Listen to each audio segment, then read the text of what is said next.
नमस्कार किसान भाइयों। आज की वीडियो मैं लेकर आया हूँ काशी फल और हरा धनिया इन दोनों की कंबाइंड फसलों के बारे में, जिसमें कि हम जानेंगे कि हम दोनों की कंबाइंड खेती कैसे कर सकते हैं और ज़्यादा से ज़्यादा उत्पादन हम कैसे ले सकते हैं।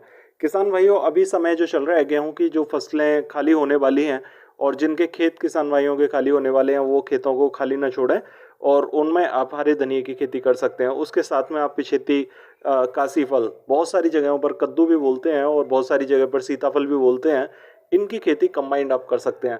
यहाँ पर प्रोडक्शन आपको ज़्यादा मिलेगा और एक फसल की लागत में आपको बहुत अच्छे मंडी रेट भी मिलने वाले हैं, क्योंकि पिछेती धनिये की और पिछेती कद्दू की बहुत अच्छी डिमांड मार्केट में रहती है। और इसे आप यदि पका के सेल करना चाहते हैं तो इसमें बहुत ज़बरदस्त आपको मुनाफा होने वाला है। तो बने रहिए वीडियो पर। आइए शुरुआत करते हैं इस वीडियो की। और हाँ, जिन किसान भाइयों ने चैनल को अभी तक सब्सक्राइब नहीं किया है, वो चैनल को सब्सक्राइब जरूर कर लें। किसान भाइयों, सबसे पहले क्वेश्चन में हम जान लेते हैं कि कद्दू और हरे धनिये की हमें बुवाई कब करनी चाहिए और अच्छे उत्पादन के लिए कौन सा समय सबसे अच्छा इसके लिए माना जाता है। तो किसान भाइयों, अब जो समय चल रहा है ये पिछेती कद्दू के लिए बहुत अच्छा समय है। इसके साथ में हम यदि हरे धनिये की बुवाई करते हैं तो 45 दिन के बाद में गर्मी बहुत अच्छी पड़ रही होगी और उस समय पर हरी धनिया की डिमांड बहुत ज़्यादा रहती है। इससे हमें रेट बहुत अच्छे मिलते हैं। पिछेती कद्दू में यदि हम 90 दिन के बाद में पकाई करके इसे मार्केट में सेल करते हैं तो उस समय पर इसकी डिमांड अच्छी रहती है, रेट अच्छे मिलते हैं। तो किसान भाइयों, ये जो समय चल रहा है, इस समय आप बुवाई करके उत्पादन ज़्यादा ले सकते हैं। दूसरा, रेट आपको बहुत अच्छे मिल सकते हैं। यदि आप बारिश के मौसम में इसकी बुवाई करना चाहते हैं तो जून से लेकर जुलाई में आप कद्दू की खेती कर सकते हैं। जून से जुलाई के बीच में यदि आप बुवाई करेंगे तो आपको लगभग अगस्त के लास्ट में और सितंबर के फर्स्ट वीक में आपको इसका उत्पादन मिलेगा, जो कि अच्छा समय रहता है बारिश के हिसाब से। अगले चैप्टर में बात कर लेते हैं खेत की तैयारी तथा खाद की मात्रा के बारे में। किसान भाइयों, यदि आपके खेत आलू के हैं तो जुताई करा के आप उसमें नॉर्मली डीएपी डाल दें लगभग 50 किलोग्राम, और पोटास आप डाल सकते हैं 50 किलोग्राम। इसके साथ 30 किलोग्राम यूरिया आप इसके साथ मिक्स करें। और यदि डालना चाहते हैं तो 1 किलोग्राम प्रति एकड़ के हिसाब से आप इसमें ह्यूमिक डाल दें, जिससे कि मिट्टी में भुरभुरापन बना रहेगा और वो आपके लिए बहुत उपयोगी साबित होगी। क्योंकि मिट्टी में ह्यूमिक एसिड पड़ने के बाद में जैसे आप सिंचाई करेंगे तो सिंचाई में वो अपना असर ज़रूर लेकर आती है और आपके खाद की मात्रा को पूरा करती रहती है। यदि आप कच्चा खाद डाल देते हैं तो बहुत अच्छा रहता है। इसमें आप 3 से 4 ट्रॉली प्रति एकड़ के हिसाब से गोबर की खाद डाल दें। खाद को अच्छे प्रकार से मिक्स करने के बाद किसान भाइयों, आपको 3 फीट पर 2 मेड़ बनानी होंगी। 2 मेड़ जैसे कि आप इसमें वीडियो में देख पा रहे हैं। और 2 मेड़ बनाने के बाद में आप लगभग 10 फीट का गैप खाली छोड़ दें। दोनों साइड जब 10 फीट का गैप खाली छोड़ेंगे तो 10 फीट के गैप के बाद में फिर आप 2 मेड़ बनाएं और मेड़ के बाहर वाली जो साइड होगी उस पर आपको बुवाइयाँ करनी होंगी। नाली के अंदर आपको पानी छोड़ना होगा और जो बीच की जगह खाली है 10 फीट, उसमें आपको हरे धनिए की बुवाई करनी होगी। तो किसान भाइयों, इस प्रकार से आपको खेत को सबसे पहले तैयार करना है। मेड़ बना के आप फ्री कर दें और फिर बात करते हैं बीज की मात्रा और उन्नत किस्मों के बारे में।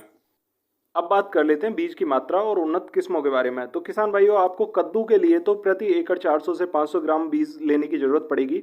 और इसकी उन्नत किस्मों के बारे में यदि बात करें तो Pusa Vikas, Pusa Vishwas, pumpkin one, Narendra Amrit, Arka Suryamukhi और आर का चंदन, CS14, CO1 और CO2, Pusa hybrid one, Kashi हरित आदि बहुत उन्नत किस्में हैं। इनमें से आप जो भी आपके क्षेत्र में अवेलेबल हो आप उसका चुनाव करके आप इसकी बुवाई कर सकते हैं।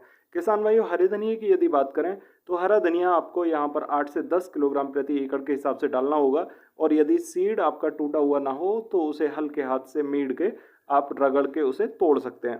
तोड़ने के बाद में आपकी जर्मिनेशन जो है वो बहुत अच्छा होगा। और उन्नत किस्मों के बारे में मैंने मेंशन कर दिया है। आप यहाँ से जो भी किस्में आपके पास में अवेलेबल हों आप उनकी बुवाई करें। अब बात कर लेते हैं बीज के ट्रीटमेंट के बारे में। तो किसान भाइयों, जब आपको सीड का ट्रीटमेंट करना हो तो इसके लिए 2 ग्राम प्रति किलो के हिसाब से आपको कार्बेंडाजिम लेनी है। और उसके साथ में यदि बेविस्टिन मिल जाए तो बेविस्टिन आप ले सकते हैं।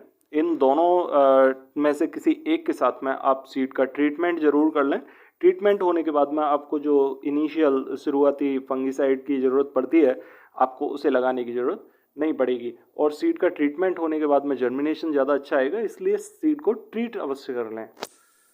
किसान भाइयों, जैसे ही पौधे उग कर आते हैं उड़ने वाले कीड़े बहुत जल्दी से, जो रस चूसक कीट होते हैं, वो बहुत जल्दी से पौधों को अटैक करते हैं। तो इसके बचाव के लिए हमें बहुत जल्दी इनिशियल एक स्प्रे करना होता है, जिसमें कि हमें गाउचो का इस्तेमाल करना है। गाउचो बहुत सारे किसान भाइयों ने लगाया होगा, उसका रिजल्ट बहुत औसम है और बहुत सारे किसान भाइयों के फीडबैक भी आते हैं कि इसका रिजल्ट अच्छा आ रहा है। तो किसान भाइयों, आप गाउचो का इस्तेमाल कर सकते हैं। इसके साथ में ह्यूमिक एसिड ले लें 250 ग्राम और दोनों को साल्ट को मिलाकर एक स्प्रे कर दें, जिससे कि आपकी कद्दू की फसल में ग्रोथ भी अच्छी देखने को मिलेगी, कीड़ा भी बहुत जल्दी से नहीं आएगा। और यदि हरे धनिए की बात करें तो हरे धनिए के अंदर आप NPK 19-19-19 का एक स्प्रे कर दें ह्यूमिक एसिड के साथ में मिलाकर। ह्यूमिक एसिड आप आधा किलोग्राम ले सकते हैं और NPK 19-19-19 1 किलोग्राम, इसको आप प्रति एकड़ डोज के हिसाब से बना के 180 लीटर पानी के साथ मिलाकर स्प्रे करें। आपको बहुत जल्दी से उठाव फसल में देखने को मिलेगा। स्प्रे के बाद में आप देखेंगे कि हरा धनिया आपका लगभग तैयार होने के कगार पर पहुंच जाता है। 30 से 35 दिन के बाद ही आपकी फसल जो है वो कटाई के लिए तैयार दिखाई देने लगती है। आप हरे धनिए की एक कटाई करने के बाद में उसमें खाद लगा के पानी लगा दें। यदि आपको लगता है कि बेल अभी कवर नहीं कर पा रही है और मतलब खेत हरा धनिया हम दूसरी कटाई भी ले सकते हैं, तो आप उसकी कटाई कर सकते हैं। और हरे धनिए की फसल को आप यदि छोड़ना चाहते हैं तो आप छोड़ सकते हैं और उसमें आप कद्दू की बेल पर आप दूसरा स्प्रे करिए और उस स्प्रे में आपको डालना होगा यहाँ पर नाइट्रोबेंजीन 1 लीटर और उसके साथ में ह्यूमिक एसिड लगभग 500 ग्राम। इन दोनों साल्ट को मिलाकर आप स्प्रे कर दीजिए, जिससे कि आपको फल में बहुत आराम देखने को मिलेगा। बहुत बड़ी मात्रा में फल खेत में आपको देखने को मिलेगा। किसान भाइयों, इस तरीके से आप दोनों की कंबाइंड खेती कर सकते हैं और इससे आपको उत्पादन ज़्यादा मिलेगा। आप हरे धनिए की एक कटाई ले सकते हैं, दूसरी कटाई भी आपको मिल सकती है यदि आप अलर्ट होकर काम करते हैं। तो किसान भाइयों, आशा करता हूँ जानकारी अच्छी लगी होगी। जानकारी अच्छी लगी हो तो वीडियो को लाइक करें, ज़रूरतमंद भाइयों को शेयर करें और नई वीडियो का नोटिफिकेशन पाने के लिए चैनल को सब्सक्राइब ज़रूर करें। धन्यवाद।